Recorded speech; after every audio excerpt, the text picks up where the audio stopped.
के नाम से तुम्हारे लिए भी अगर वचन कहता है सच में हम जब अपनी भेंट को परमेश्वर के सामने अर्पण करते हैं, अपने दशमांश को लाते हैं, तो परमेश्वर हमें आकाश के झरोखों को खोलकर अपरंपार आशीषों को क्या करता है, वादा करता है। हमारी एक बहन इससे रिलेटेड गवाही देंगी। आ जाएंगे बहन। 2 मिनट मूर्ति गवाही उसके बाद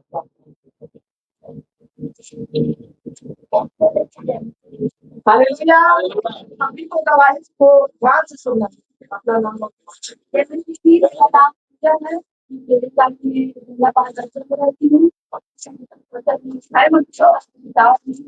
और बिना बोर्ड और काम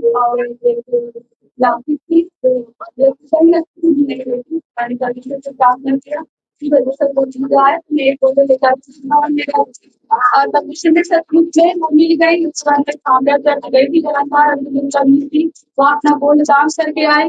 उसके बाद फिर आई और एक दिन ले गई। तो वो दिन सफलता कारण नहीं बन गई। थोड़ा चिल्लाने लगा तो मैंने पर दिमाग कर दी कि परमिशन देख लेगा वो अपनी जगह पे। उसके बाद कुछ दिन बाद परमिशन ने कहा तू लेकर तो परत मैं तेरे लिए आकाश के झरोखे खोलता हूँ कि नहीं। जब मैं फोन काम करके आई अपने हस्बैंड से नहीं बताई, इस चीज बताई कि वो मुझे सारे के और ये बात पत्नियों के हाथ होती पति कमा कर लाता है तो हमें ही देता है। तो हम जुगाड़ कर लेते क्या परमिशन में देने से जुगाड़ नहीं कर पाते।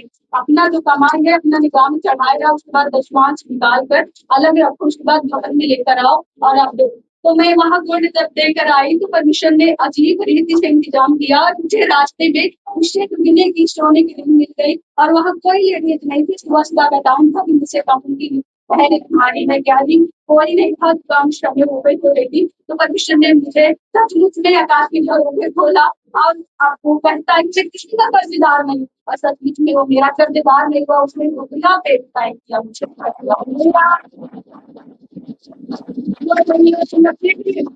सभी को सुनाई दिया है।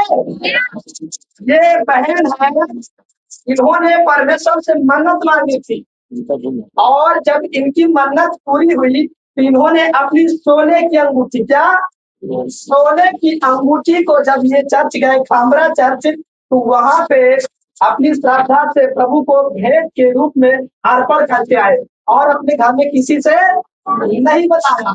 और सच में परमेश्वर का वचन कहता है वो हमारे लिए अपरंपार आशीष की वर्षा करता है आकाश के झरोखों को खोलकर। और ये बहन बता रही है कि इन्हें परमेश्वर ने जैसे मान लीजिए कि वो 40,000 की रही होगी तो 80,000 रुपये यानी कि दुगने से बढ़कर भी आशीष दिया और इन्होंने सोना ही पाया। हालेलुया।